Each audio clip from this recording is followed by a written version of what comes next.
নমস্কাৰ, মই তান্ত্ৰিক কবিৰাজ মনিৰুল ইছলাম, বৰপেটা জিলা মাজেৰচৰ মোৰ ঘৰ। সকলোৱে মোক প্ৰশ্ন কৰে দাদা আপোনাৰ ঘৰ ক'ত? মই কওঁ বৰপেটা জিলা মাজেৰচৰ। আৰু চোৱা চিতাৰ কাৰণে মই 300 টকা লওঁ। আপোনালোক হয়তো জানে, গম পায়। চোৱাৰ পাছত কাৰ কি হৈছে নহৈছে আৰু কোনটো কাম ক'ত কৰিব লাগিব সেইমতে মই কামটো কৰোঁ। আজি এটা কাম কৰিলোঁ মই, এই গভীৰ পাথৰ যে দেখা যায়, কামটো কি কৰিলোঁ, কি দিছোঁ নিদিছোঁ কথা নাই, বলি দিছোঁ তাতে পাথৰৰ তাতে এটা কাম কৰি দিছোঁ।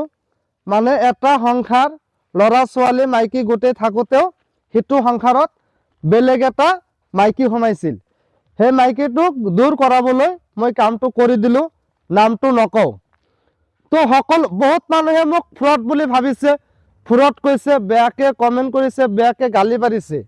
আৰে ভাই, ইমান যদি দম আছে, মই যেনেকে কাম কৰিছোঁ, অল ৱৰ্ল্ড ঘূৰি ফুৰিছোঁ, আপোনালোকে তেনেকে কাম কৰি দেখুৱাই দিয়ক, প্ৰমাণ দিয়ক মোক যে মই এইটো জানো।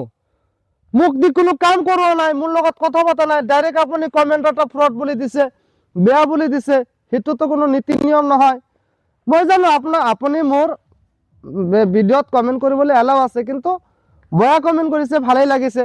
কাৰোবাই মোক প্ৰশ্ন কৰে, সোধে ক'ৰ পৰা শিকিছে, কেনেকে শিকিলে।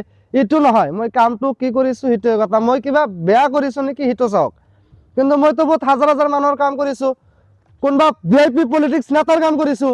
আজি যিটো কাম লৈ আহিছোঁ, অসমৰ ভাল VIP পলিটিক্স নেতা এজনৰ কাম লৈ আহিছোঁ, সেইটো ডাইৰেক্টলি কৈছে যে দাদা ভিডিঅ' কৰিব, কিন্তু আপুনি মোৰ নামটো উল্লেখ নকৰিব। মই কেইটা নামে উল্লেখ নকৰোঁ, আৰু মই আগতেই কৈছোঁ যে ভিডিঅ' যে মই কৰোঁ, যদি আপোনালোকে নামটো উল্লেখ কৰিবলৈ দিয়ে মই উল্লেখ কৰিম, উল্লেখ কৰিব নিদিলে মই নকৰোঁ। আৰু ভিডিঅ' কৰাটো মোৰ এটা সজাগতামূলক, যেহেতু বহুত মানুহে ফ্ৰড মানুহৰ পালাত পৰে, বেয়া মানুহৰ পালাত পৰে, পইচা পাতি লয় অনলাইনত, ব্লক কৰি দিয়ে, কাম নহয়। তো আপোনালোকে মোৰ লগত যোগাযোগ কৰক, মই কি জানো নাজানো বহক। কোনোবা ল'ৰাই চেলেঞ্জ কৰিছিল গুৱাহাটীৰ, বহক মোৰ লগত, টকশ্বুত বহক যে মই কি জানো নাজানো, কবিৰাজী কিমান দিনৰ পৰা আহিলে, ভাৰতবৰ্ষত কাই প্ৰথম কবিৰাজী কৰিছিল, কবিৰাজ ক'ৰ পৰা হয়, কবিৰাজী কৰিলে কি কি বস্তু লাগে, কি কি কিতাপৰ দ্বাৰা কবিৰাজী হয়, অকল কিতাপৰ দ্বাৰা হয় না কোৰাণ, মহাভাৰত, বাইবেল, গীতা ইয়াৰ পৰাও হয়। তো গতিকে বেলেগ নকওঁ, ৰাইজৰ মতামত, এজন মানুহ গোটেই মানুহৰ ভাল হ'ব নোৱাৰে। তো আপোনালোকে মোৰ লগত যোগাযোগ কৰিব পাৰে, সেনেকুৱা সমস্যা থাকিলে সমাধান পাব। খুদা হাফিজ, জয় অসম।